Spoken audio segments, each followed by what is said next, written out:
What's up, everybody? Welcome back to Out of the Darkness. I am Q. So, yesterday, as most of you know, we dropped the first video of the Linwood interview. Now, Linwood ordered this interview to be done because he wanted proof of what he was fighting for and what he was alleging. So, the whistleblower came forward and Linwood ordered the interview. It was done professionally. There was video to the interview, but that video has been taken down from several channels on YouTube. So what we have sought to do is I am going to read the interview transcript to you word for word. I want this information to get out. Now I will also include the link to the transcript down below. So if you guys want to verify what I'm reading, you can go and do that. Now, guys, let me be very, very clear. I believe in due process. I understand that these are the words of a whistleblower who seems to be very credible, but I am not going to pronounce judgment on anyone. I did not pronounce judgment on Mike Pence. I was very angry with the way that he dealt with our president and how he dealt with the situation surrounding the 6th, but again, he deserves his day in court. So I am not condemning anyone. I am simply bringing you the facts. Do you remember those days back when the news anchor would just give you the facts and let you do your own research and come to your own opinion? That's what I'm going to attempt to do. So without further ado, let's jump into this. We're going to start from the beginning of the interview, and I'm going to give you a few minutes of that, and you guys can decide for yourself. So, the interviewer starts off. All right, we're here with Mr. Ryan Dark White doing an interview for attorney Linwood. Ryan, if you could give us a brief bit of your background. The interviewee. Ryan White is not my birth name. It is the name I ended up with for safety.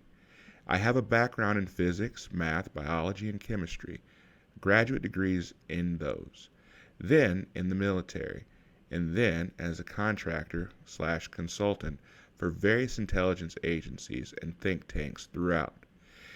Then in the late 90s, I became ordained and was pretty much retired from all that except for a think tank and consulting. But September 11th changed all that for everyone. Then, in 2005, I met a doctor. We became friends. Dr. Afiq Abul Nassar. A very nice man, and non-violent. He was born in Egypt into the Muslim Brotherhood. His childhood friend from childhood in the neighborhood all the way through high school, college, medical school was Avent Al-Azhar Ahai. Their families mixed, but Dr. Nassar did not believe in violence, especially with a country that took you in. He would maintain ties. His brother is the violent side, so much so that Dr. Nassar would not allow his children to be with him very long. They've met their uncle when they went home, but Dr. Nassar would not allow his children to practice Islam. So he provided a great deal of information and access to the violent side of terrorism overseas and within the U.S. and their structure, their financial structure, care, things like that. The people involved and provided many introductions. I started providing this information to local law enforcement in Maryland, and it very quickly jumped to the Department of Justice in Baltimore because much of it was out of state and the crimes involved were federal level crimes. I started providing this in 2005, and in 2008 I started working directly with Rod Rosenstein in Baltimore. And because of the access with the other agencies, the FBI, for instance, would come for corroboration of something they were working on or just to ask questions. If I'd seen something like this, if this related to anything, then it grew from there. Because of the undercover nature of many of the investigations I worked on, terrorist or domestic terrorism within the country, they kept me fairly well concealed, and access was limited to a certain group headed by Rod Rosenstein.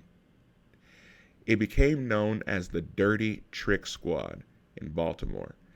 This is where they were using hammer, sunrise, sunset, things like that, to illegally spy on people,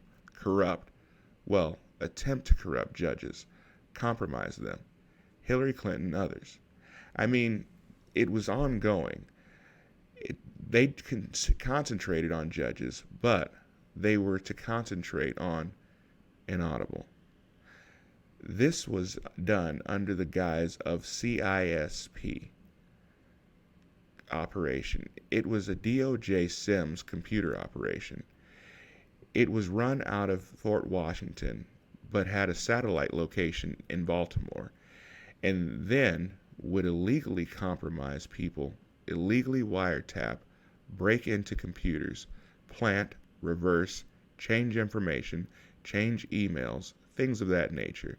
And it was in this capacity of working with them that information about judges Roberts and Pence and things like that have come out. I've tried several times in the past to get it out and was thoroughly squashed by Rod and the DOJ and the FBI to a horrible extent. I tried again in 2015, tried to end run them and go to the Department of Homeland Security. And once it got, I went to the with a pile of evidence and some video and audio recordings. It got too large for them, I suppose, but it made its way back to the FBI and DOJ, and they came down on us again. This was in 2015. In 2016, I made a video discussing quite a bit of this in an effort to get it to Devin Nunes, who was the head of the House Intelligence Committee at the time. But there was interference from one of the people involved, and he messed all that up. So it went largely unnoticed. But in the video, I tried to warn President Trump about the people he was dealing with daily, and especially Rod, and things like that. And they were working together to remove them, trying to compromise the people around them, inaudible, when they possibly could. Interviewer: now, how are Rod and Rod Rosenstein and Mike Pence connected? Interviewee: that group, they're all interconnected in one way or another. That particular group was Rod, Vice President Pence, Paul Ryan. That was the core of that group. Rod was in there, but that was the core of it.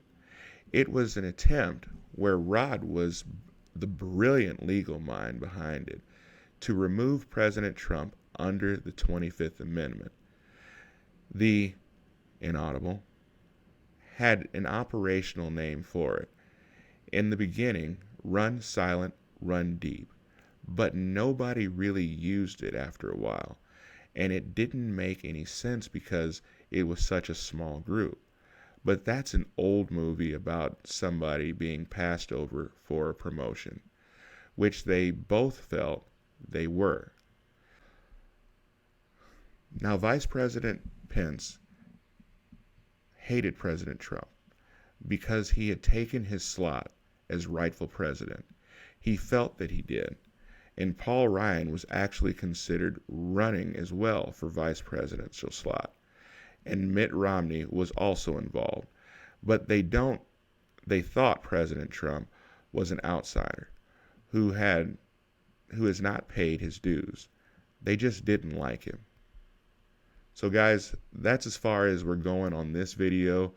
There still is a lot more to come, but this video ends where the other video that I dropped yesterday begins, speaking about Vice President Pence. So I'm going to be bringing the next video, and that gets into a lot of the information of how Justice Roberts became corrupted. So let me know what you guys think. Make sure you guys take a look at it. Sorry, I know this gets a little bit long and tedious, but is the only way that we can get the information to you without risking ramifications from the overlords. So have a fantastic day. Make sure you do your research, check into this. I will talk to you later.